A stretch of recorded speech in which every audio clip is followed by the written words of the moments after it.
At the end of the world, there is a forgotten town called Elsera.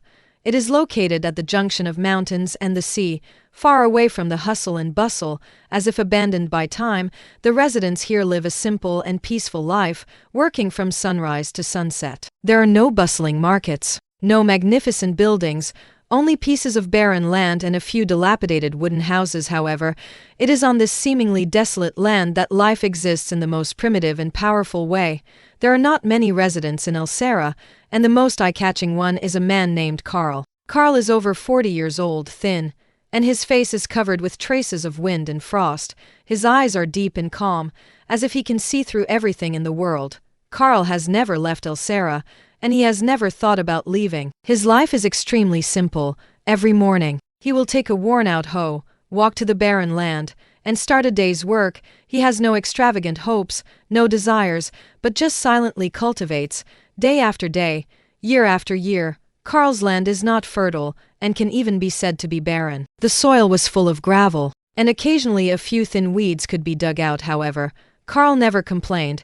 He knew that although this piece of land was barren, it was his only support. He did not need more land, nor did he need more fertile soil. He only needed to be able to work every day, to see the seeds sprouting in the land, and to feel the pulse of life. That was enough. Carl's neighbors did not understand him. They always advised him to leave Elsera and find a better life. They said that the outside world had prosperous cities, fertile land, and countless opportunities. However, Carl just smiled and shook his head. He knew that those prosperity and opportunities did not belong to him. His life did not need those things. His life only needed this barren land and this simple labor. Carl's calmness and tenacity infected other people in Elsera. Gradually, they also began to learn to accept the simplicity and ordinariness of life. They no longer complained about the barrenness of the land, and no longer longed for the prosperity of the outside world. They began to understand that the strength of life does not lie in how much you have, but in how much you can bear. They began to understand that having no other desires and no extravagant hopes is the most powerful state of life. However, the peace of Elsera did not last long. One day, a group of strangers came to the town. They were dressed in gorgeous clothes, riding tall horses, and carrying carts of goods. They claimed to be merchants and said they were looking for a rare herb. They said that this herb only grows on the land of Elsera and can cure a rare disease. They are willing to buy this herb at a high price, and even willing to exchange it with gold. The residents of Elsera were moved by the words of these strangers.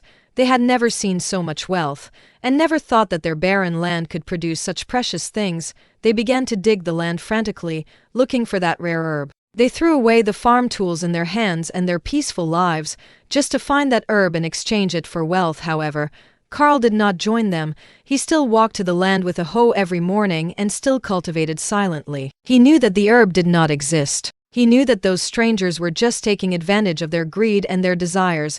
He knew that the real wealth was not in gold and goods, but in this barren land and this simple labor. Carl's calmness and tenacity once again infected the other people in Elsera. They began to realize their own stupidity and that they were blinded by greed. They put down their tools and returned to their peaceful lives.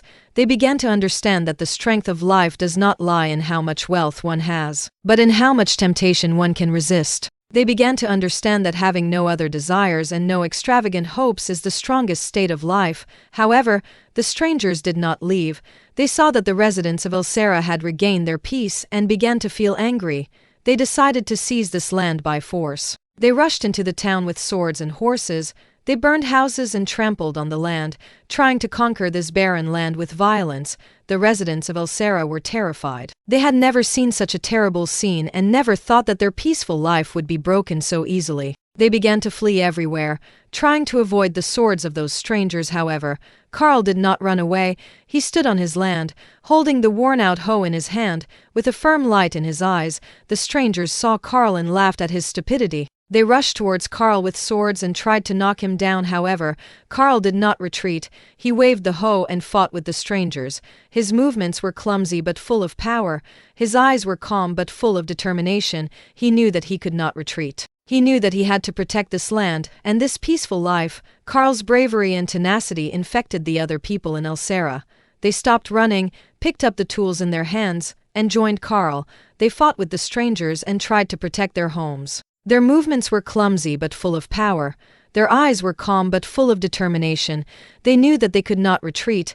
They knew that they had to protect this land and this peaceful life. In the end, the strangers were repelled. They fled from Elsera on horses with scars. They never thought that there would be such a powerful force on this barren land. They never thought that these seemingly ordinary residents would have such a firm belief. The residents of Elsera cheered and celebrated their victory. They knew that the reason they were able to defeat those strangers was not because they had powerful weapons or superb skills, but because they had the belief of no other desires and no extravagant hopes. They knew that it was this belief that made their lives so powerful. Karl stood in the crowd with a calm smile on his face. He knew that this victory was not the end, but a new starting point. He knew that in the days to come, they would still face various challenges and temptations, however. He also knew that as long as they could maintain the belief of no other desires and no extravagant hopes, their lives would continue to be strong. The residents of Elsera returned to a peaceful life. They picked up the farm tools again and started working again. They knew that although this land was barren, it was their only support. They knew that although this work was simple, it was the source of their lives. They knew that no other desires and no extravagant hopes were the most powerful state of life. Karl still walks to the land with a hoe every morning, and still cultivates silently. His figure looks particularly thin in the morning light, but full of strength. His eyes look particularly calm in the sun, but full of determination. He knows that his life does not need prosperity and wealth, but only this barren land and this simple labor.